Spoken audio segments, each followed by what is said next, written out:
ನಮ್ಮ ರಾಘಣ್ಣ ಇದ್ರು. ನನಗೆ ಹೇಳಿದ್ರು, ಮನೋಹರ್ ಇದರಲ್ಲಿ ಹಾಡುಗಳೆಲ್ಲ ಕಲರ್ಫುಲ್ ಆಗಿ ಮಾಡ್ಬೇಕು ನೀವು. ನಾನು ರಾಘಣ್ಣ ಅವರಿಗೂ ಇಬ್ಬರು ಇದ್ದಾಗ ಅವ್ರ ಮುಂದೆ ಹೇಳಿದೆ ನಾನು. ಉಪೇಂದ್ರ ಅವರಾಯಿತು, ಉಮಾಕಾಂತ್ ಅವರಾಯಿತು, ಮಠ ಗುರುಪ್ರಸಾದ್, ಆಮೇಲೆ ಸೂರಿ. ಅದು ತಪ್ಪು ಮಾಡದವ್ರು ಯಾರವ್ರೇ, ಅದು ಹಾಡು ಕ್ಲಿಕ್ ಆಯಿತು.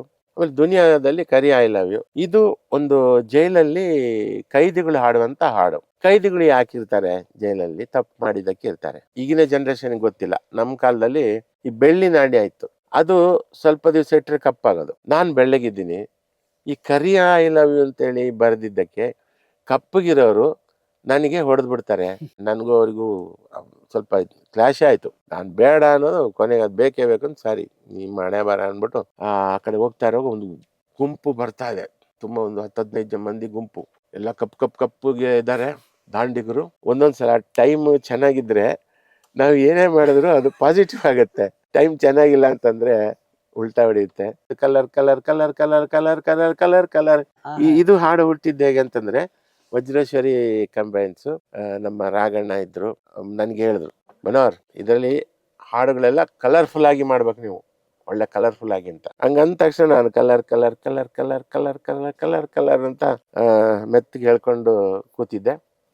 ಆಮೇಲೆ ಅವ್ರ ಕತೆ ಎಲ್ಲ ಹೇಳಿ ಆದ್ಮೇಲೆ ನನ್ಗನ್ನಿಸ್ತು, ಇದು ಚೆನ್ನಾಗಿದೆಲ್ಲ, ಕಲರ್ ಕಲರ್ ಕಲರ್ ಕಲರ್ ಅಂತಲೇ ಸ್ಟಾರ್ಟ್ ಆದರೆ ರಿದಮಲ್ಲೂ ಚೆನ್ನಾಗಿರುತ್ತೆ, ಈ ಟಪ್ಪಂಕುತ್ತು ಸ್ಟೈಲಲ್ಲೂ ಆಗುತ್ತೆ ಅಂತೇಳ್ಬಿಟ್ಟು ನಾನು ರಾಘಣ್ಣ ಅವರಿಗೂ ಇಬ್ಬರು ಇದ್ದಾಗ ಅವ್ರ ಮುಂದೆ ಹೇಳಿದೆ ನಾನು.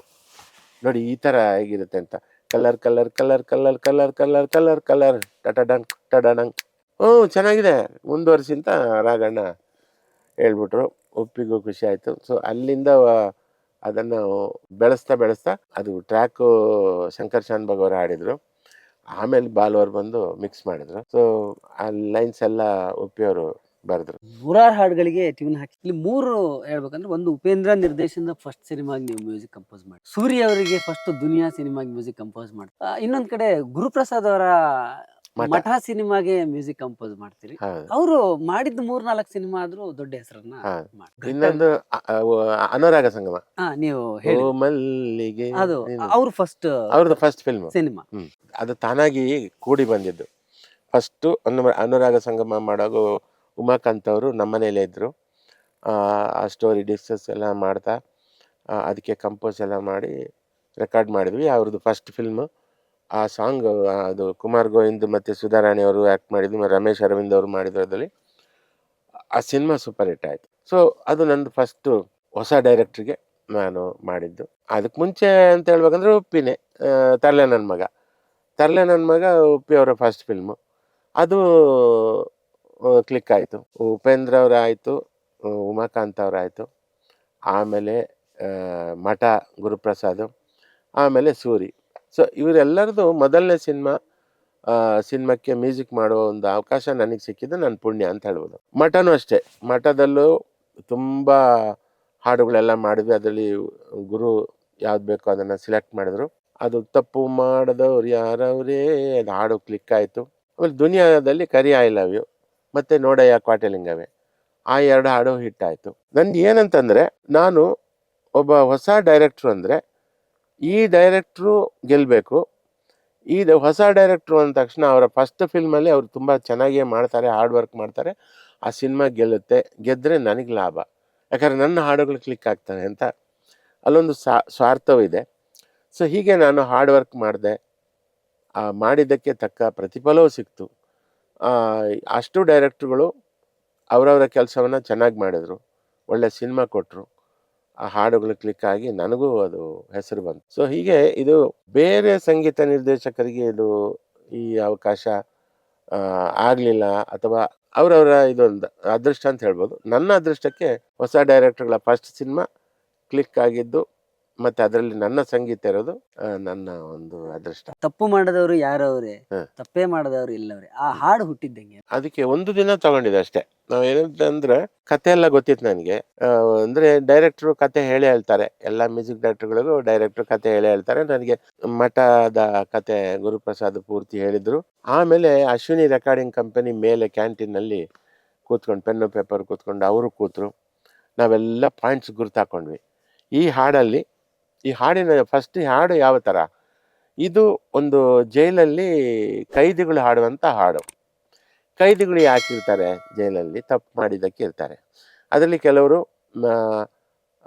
ಆರೋಪಿಗಳು ಇರ್ತಾರೆ, ತಪ್ಪು ಮಾಡದೆ ಆರೋಪ ಅಷ್ಟೇ. ಅಂಥ ಒಬ್ಬ ಆರೋಪಿ ನಮ್ಮ ಹೀರೋ ಜಗ್ಗೇಶ್ ಅವರು. ಈ ಥರ ಅವ್ರು ಹಾಡ್ತಾ ಇದ್ರೆ ಹೇಗಿರುತ್ತೆ, ತಪ್ಪು ಮಾಡಿದವರು ಯಾರವ್ರೆ, ತಪ್ಪೇ ಮಾಡಿದವರು ಎಲ್ಲವ್ರೆ ಅಂತ ಇಲ್ಲಿಂದ ಶುರು ಆಯಿತು. ಈಗ ಶುರು ಆದಮೇಲೆ ಅದಕ್ಕೊಂದು ಉಪಮೆ ಬೇಕು.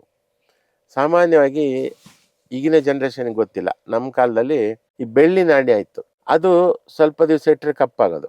ಆಮೇಲೆ ಅದನ್ನು ಕ್ಲೀನ್ ಮಾಡಿ ತೊಳಿಬೇಕು, ಹುಣಸೆ ಹಣ್ಣು ಹಾಕಿ ತೊಳಿಬೇಕು ಆ ಕಾಯಿನನ್ನು, ಮತ್ತೆ ಬೆಳ್ಳಗಾಗುತ್ತೆ ಅದು. ಆಮೇಲೆ ಈ ಯಾವಾಗೆಲ್ಲ ಸುಣ್ಣದ ಗೋಡೆಯಲ್ಲಿ ಬೆಳ್ಳಿ ನಾಣ್ಯದಲ್ಲಿ ಹಿಂಗೆ ಬರೆದ್ರೆ ಕಪ್ಪು ಪೆನ್ಸಿಲ್ ಮಾರ್ಕ್ ಥರ ಬರೋದು.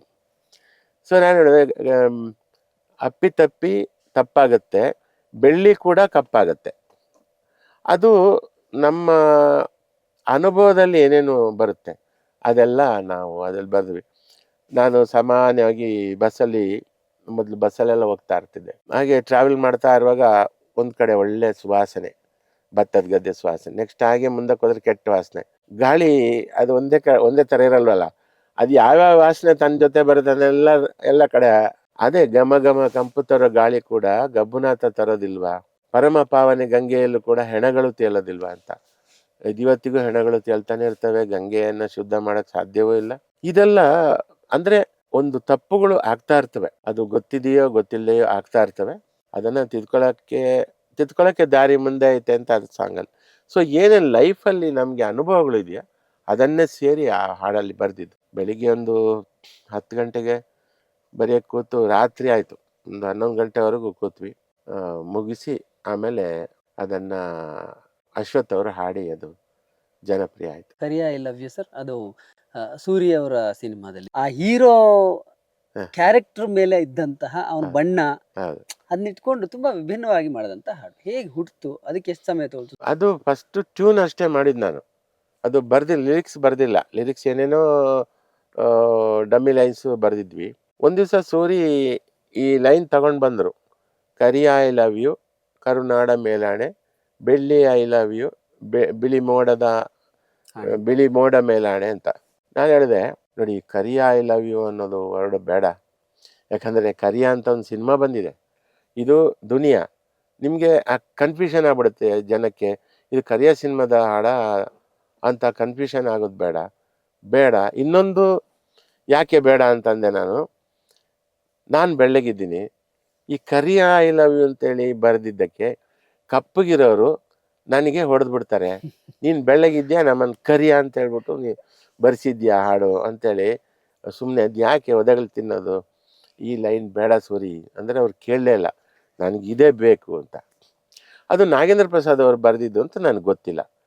ಯಾರು ಬರೆದಿದ್ದು ಇದು, ನಾನು ಹೇಳ್ತೀನಿ ಅವರಿಗೆ ಚೇಂಜ್ ಮಾಡೋಕ್ಕೆ. ಇಲ್ಲ ನನ್ನ ಫ್ರೆಂಡ್ ಬರೆದಿದ್ದು, ನನ್ನ ಫ್ರೆಂಡ್. ಆ ರಹಸ್ಯನೇ ಬಿಟ್ಕೊಡ್ಲಿಲ್ಲ ಸೂರಿ. ಅದು ಅಷ್ಟೇ ನೋಡೇ ಪಾಟೀಲಿಂಗ ಎರಡು. ಸೊ ಇದು ಈ ಕರಿ ಐ ಲವ್ ಯು ಕೊನೆಗೆ ನನಗೂ ಅವ್ರಿಗೂ ಸ್ವಲ್ಪ ಕ್ಲಾಶ್ ಆಯಿತು. ನಾನು ಬೇಡ ಅನ್ನೋದು ಕೊನೆಗೆ ಅದು ಬೇಕೇ ಬೇಕು ಅಂತ, ಸಾರಿ ನಿಮ್ಮ ಹಣೆ ಬರ ಅಂದ್ಬಿಟ್ಟು ನಾನು ಅದು ಹಾಡಿಸ್ಬಿಟ್ಟೆ. ರಾಜೇಶ್ ಕೃಷ್ಣ ನಂದಿತಾ ಹಾಡಿದ್ರು, ನನ್ನ ಮನಸ್ಸಿರಲಿಲ್ಲ ಅದು. ಸುಮ್ಮನೆ ಏನು ಕಾಂಟ್ರವರ್ಸಿ ಆಗುತ್ತೋ, ಯಾಕಪ್ಪ ಇದು ನಂಗೆ ಬೇಕಿತ್ತಾಯಿತು. ಬಟ್ ನೋಡಿದ್ರೆ ಉಲ್ಟಾ ಆಗೋಯ್ತು. ನಾನು ಆ ಹಾಡು ಎಲ್ಲ ಕಡೆ ಹಿಟ್ಟಾಯಿತು. ಆವಾಗ ಸ್ವಲ್ಪ ಸಮಾಧಾನ ಆಯಿತು ನನಗೆ, ಹಬ್ಬ ಗಲಾಟೆ ಆಗಲಿಲ್ಲ, ಕ್ಲಿಕ್ ಆಯಿತು. ಕರಿಯ ಅಂತ ಯಾರು ಬೇಜಾರು ಮಾಡ್ಕೊಂಡಿಲ್ಲ, ಕಪ್ಪಗಿರೋರಿಗೆ ಹರ್ಟ್ ಆಗಲಿಲ್ಲ ಅಂತ. ಅಷ್ಟು ಸಾಲದಕ್ಕೆ ನಾನು ಕೆಮ್ಮಣ್ಣುಗುಂಡಿಗೆ ಆ ಟೈಮಲ್ಲಿ ನೋಡೋಕ್ಕೆ ಅಂತ ಹೋಗಿದ್ದೆ. ನನಗೆ ಕೆಮ್ಮಣ್ಣುಗುಂಡಿ ಭಾಳ ಫೇವ್ರೇಟ್ ಜಾಗ. ಹೋಗ್ತಾ ಇದ್ದೆ, ಅಲ್ಲಿ ಮುಳ್ಳಯ್ಯನಗಿರಿ ಆ ಕಡೆ ಹೋಗ್ತಾ ಇರೋವಾಗ ಒಂದು ಗುಂಪು ಬರ್ತಾ ಇದೆ, ತುಂಬ ಒಂದು 10-15 ಮಂದಿ ಗುಂಪು, ಎಲ್ಲ ಕಪ್ಪುಗೆ ಇದ್ದಾರೆ, ದಾಂಡಿಗರು ಬಂದರು. ನನ್ನನ್ನು ನೋಡ್ತಾ ಓ ಎಲ್ಲ ಉದ್ಗಾರಗಳು ಸ್ಟಾರ್ಟ್ ಆಗ್ತಾ ಇದೆ. ಇದು ನನಗೆ ಒಂದು ಡೌಟ್ ಬಂತು, ಇಷ್ಟು ದಿವಸ ಕರಿಯ ಐ ಲವ್ ಯುಗೆ ಯಾರು ರಿಯಾಕ್ಟ್ ಮಾಡಿಲ್ಲ, ಇವ್ರು ಕೂಗಾಡ್ತಾ ಇರೋದು ನೋಡಿದ್ರೆ ಅವ್ರು ಕರಿಯ ಐ ಲವ್ ಯು ಅಂತ ಹೇಳ್ಕೊಂಡು ಬರ್ತಿದ್ದಾರೆ. ಬಂದವರೇ ನನ್ನ ಎತ್ಕೊಂಬಿಟ್ಟು ಸಾರ್ ಕಪ್ಪಗಿರೋರಿಗೆ ಒಂದು ಸಾಂಗ್ ಮಾಡಿದ್ರಿ ನೀವು ಕರಿಯ ಐ ಲವ್ ಯು. ಹೌದಪ್ಪ, ನಮ್ಮ ಸ್ನೇಹಿತರು ನಾಗೇಂದ್ರ ಪ್ರಸಾದ್ ಅವರು ಬರೆದಿದ್ದು, ಯಾರೇ ಬರೀಲಿ sir, Kariya I love you, Kariya ಅಂತ ಒಂದು ಹಾಡು ಬಂತಲ್ಲ ಸರ್ ನಮಗೋಸ್ಕರ ಕಪ್ಪಗಿನವ್ರಿಗೆ, ಯಾರು ಬರ್ದಿದ್ದಾರೆ ಸಾರ್ ಅಂತ ಕೊಂಡಾಡಿಬಿಟ್ರು. ಆವಾಗ ನನಗೆ ಅನ್ನಿಸ್ತು, ಒಂದೊಂದು ಸಲ ಟೈಮು ಚೆನ್ನಾಗಿದ್ದರೆ ನಾವು ಏನೇ ಮಾಡಿದ್ರು ಅದು ಪಾಸಿಟಿವ್ ಆಗುತ್ತೆ. ಟೈಮ್ ಚೆನ್ನಾಗಿಲ್ಲ ಅಂತಂದರೆ ಉಲ್ಟಾ ಹೊಡೆಯುತ್ತೆ. ಪುಣ್ಯಕ್ಕೆ ಆ ಟೈಮ್ ಚೆನ್ನಾಗಿತ್ತು, ನಾವೆಲ್ಲ ಕ್ಲಿಕ್ ಆದ್ವಿ.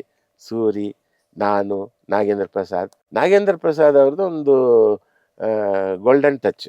ಅವ್ರು ಬರೆದಿದ್ದೆಲ್ಲ ಅದೇನೋ ಅವರಿಗೆ ಆ ಒಂದು ನಾಡಿ ಮಿಡಿತ ಅವರಿಗೆ ಚೆನ್ನಾಗಿದೆ. ಆಡಿಯನ್ಸ್ದು ಪಲ್ಸ್ ಅವ್ರಿಗೆ ಚೆನ್ನಾಗಿ ಗೊತ್ತಿದೆ. ಅವರು ಕೆಂಚಾಲೋ ಮಚ್ಚಾಲೋ ಬರೆದ್ರು, ರೌಡಿಗಳು ಹೇಗೆ ಆಡ್ತಾರೆ ಅಂತ ಅದು ಕ್ಲಿಕ್ ಆಯಿತು. ಕರಿಯ ಐ ಲವ್ ಯು ಇಟ್ಟಾಯಿತು. ಅಪ್ಪ ಐ ಲವ್ ಯು ಅಪ್ಪ, ಅದಂತೂ ವಂಡರ್ಫುಲ್ ಸಾಂಗ್ ಅದು. ಸೊ ಅವ್ರದ್ದೊಂದು ಅವ್ರದ್ದೊಂದು ಫೋರ್ ಥಾಟ್. ಉಪ್ಪಿಗೆ ಯಾವ ಥರ ಒಬ್ಬ ಮನುಷ್ಯನ ಗುರುತಿಸ್ತಾರೋ, ಸ್ಕ್ಯಾನ್ ಮಾಡ್ತಾರೋ, ಅದೇ ಥರ ನಾಗೇಂದ್ರ ಪ್ರಸಾದ್ ಅವರು ಜನರ ಅಭಿಪ್ರಾಯ, ಅವರ ಜನನಾಡಿ ಮಿಡಿತ ಅಂತಾರಲ್ಲ, ಅದನ್ನು ಹಿಡಿಯೋದ್ರಲ್ಲಿ ನಾಗೇಂದ್ರ ಪ್ರಸಾದ್ ಎತ್ತಿದ ಕೈ. ಸೊ ಹಾಗಾಗಿ ಅವರು ಗೆದ್ದರು. ಅವೆಲ್ಲ ಒಂದು ಗೆಲ್ಲೋದಕ್ಕೆ ದುನಿಯಾ ಕಾರಣ ಆಯಿತು. ಹಾಯ್, ನಾನು ನಿಮ್ಮ ಭಾವನಾ ಬೆಳಗೆರೆ. ಡೈಲಿ ಮಾಧ್ಯಮ ಅನ್ನೋ ಒಂದು ಯೂಟ್ಯೂಬ್ ಚಾನಲ್ನ ದಯವಿಟ್ಟು ಎಲ್ಲರೂ ಲೈಕ್ ಮಾಡಿ, ಸಬ್ಸ್ಕ್ರೈಬ್ ಮಾಡಿ. ಅದರ ತುಂಬ ಒಳ್ಳೆಯ ಕಂಟೆಂಟ್ಗಳು ಬಂದಿದ್ದಾವೆ, ತುಂಬ ಒಳ್ಳೆ ಇಂಟರ್ವ್ಯೂಗಳು, ತಿಳ್ಕೊಳ್ಳೋ ಅಂಥ ಮಾಹಿತಿಗಳಿದ್ದಾವೆ. ತಾವು ನೋಡಬೇಕು, ಆನಂದಿಸಬೇಕು ಅಂತ ನನ್ನ ಕಡೆಯಿಂದ ಒಂದು request. Please subscribe. Thank you.